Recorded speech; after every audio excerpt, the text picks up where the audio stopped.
Why is this a particular issue to your party now?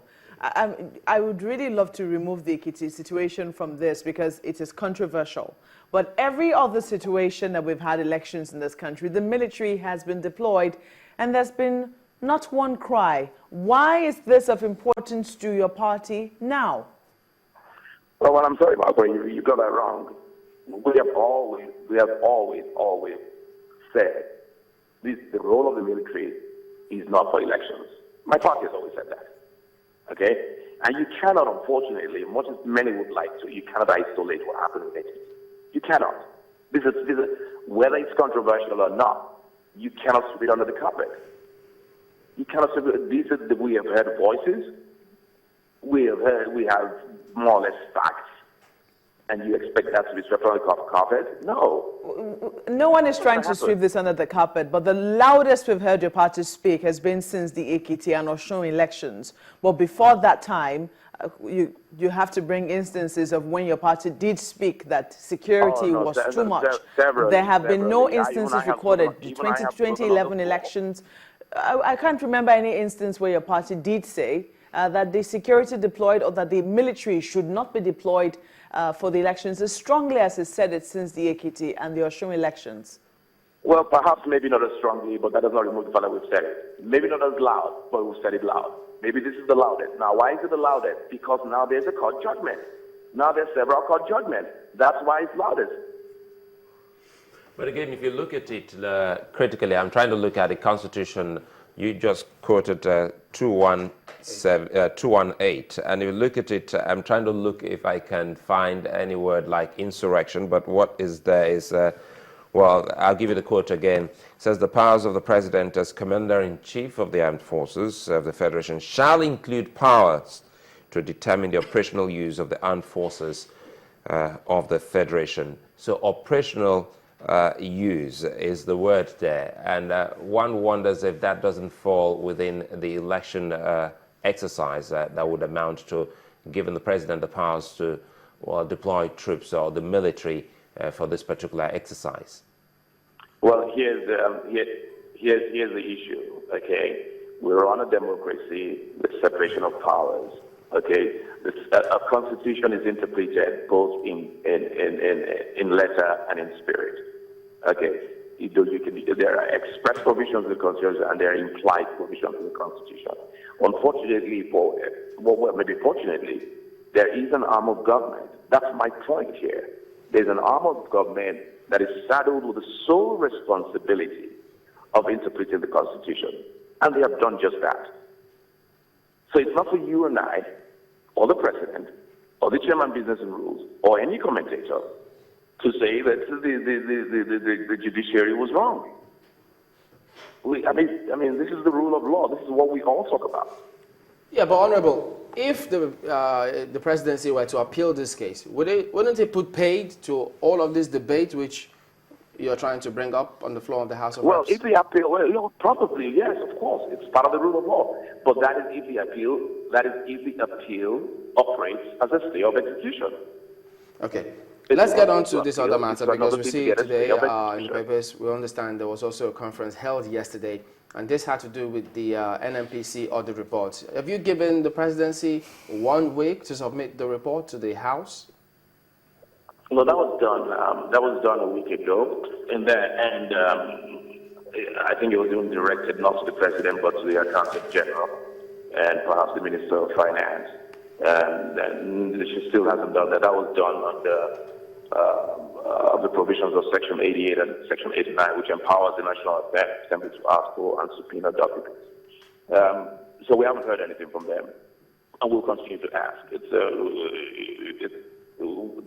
a right for people to ask and the right to know. That's what this is all about. This forensic audit invitation, so to speak, was made public.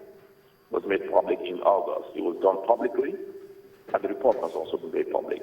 It cannot be shrouded in secrecy, and that's it. And that's my position. That's the position of most of the lawmakers to make sure everything is. I'm not saying that there's anything wrong, but sometimes you must admit that the devil may be in the detail. But for us to make sure that everything is kosher, we must see the report. We must look at the language of the report. It's not just about the conclusion, which we're talking about 1.6 billion is what we've been told, but we must look at the body of the report to see how they arrived at their conclusion. This is what democracy is about. It's about checks and balances. You know, you don't make you don't ask for a forensic audit, something so major like that, something so controversial like that, and after 7 months, you celebrate that, oh, we now have the whatever, and then you don't give the details. You start giving out the details and you start giving out the report in snippets. You know, it doesn't work like that. So that's what this is. That's what that was about. And if we don't hear anything from the Accountant General, I think we'll go a step further and actually ask the PWH itself directly for the report, because they have the constitutional powers, the House to do that as well. You know, certain countries like even Latvia, even on the continent, South Africa, in the 1994 elections, and a couple of other places like Bangladesh, they use military in elections, and even in 2011 elections, we saw some deployment of troops. Are you against this on the backdrop of what your party is saying had happened specifically in Ekiti State? Well, I mean, that something was used in other places, Bangladesh for that matter. Is not what I would use as an example. I would use even more advanced democracies, number one, as an example, and I've never seen anywhere that's been done. That's number one. Number two, I don't know what the constitution of Bangladesh says about military. It may have expressly even allowed it. But we have, again, I'm going to go back to the judiciary. We have a judiciary that has interpreted our constitution and says that we cannot use it. Now, talking about Ekiti, yes, absolutely, it makes it even worse. I'm not even talking about the veracity of it, of the tape, but I'm saying it's something that needs to be looked at. There is an audio tape that is in the public domain that cannot be swept under the carpet. But someone would say, Honorable, if someone would say that even on the basis of that tape, are we saying that if the police that you're asking that they be deployed, you know, are recorded as well in that form of tape, will we also say, let us not deploy the police? How much will we begin to say is too much, or how much will we continue to shed? Are we looking at the circumstance that we also find ourselves? For instance, the circumstance in the Northeast. Are we also considering that, or we're saying a blanket no approval for the military to help in the 2015 elections? Oh, no, absolutely. I mean, look, the Northeast, we all know what's going on in the Northeast. The military is already out there. So it basically compromises efforts to find it. The military is not being put out there for the purposes of elections. The military has already been deployed. So they are already on ground, doing their work. All right, let's get back to these NNPC audit reports. Is it that the 1.48 billion, which is being talked about now, in fact, many quoting that audit report saying, look, no 20 billion or no such monies were missing. Are they not focusing on the right things, or is it that there's something else that the House of Reps think is amiss about the report? Oh, no. Like I said, we just want to make sure everything is kosher. Everything is, look, we're in a democracy.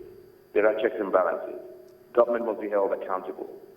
Okay? And that's exactly what we're doing. We're not saying, I mean, it will even all go to the benefit of the government, to the federal government, if the report is given and we look at it with a fine-tooth comb and we find that, look, hey, this is a report from a reputable firm and they have found nothing. So all right. In a case where there's an issue of $20 billion that has been narrowed, ultimately, at the end of the day, it concluded to $10 billion based on the words from no less a person than the Minister of Finance himself. And then the report comes out at $1.4 billion. Well, let's look at it. All right. Thank you, Honorable Gbajabiamila, for speaking with us today on the program. Well, thank you. We'll be back after the break. Please join us again.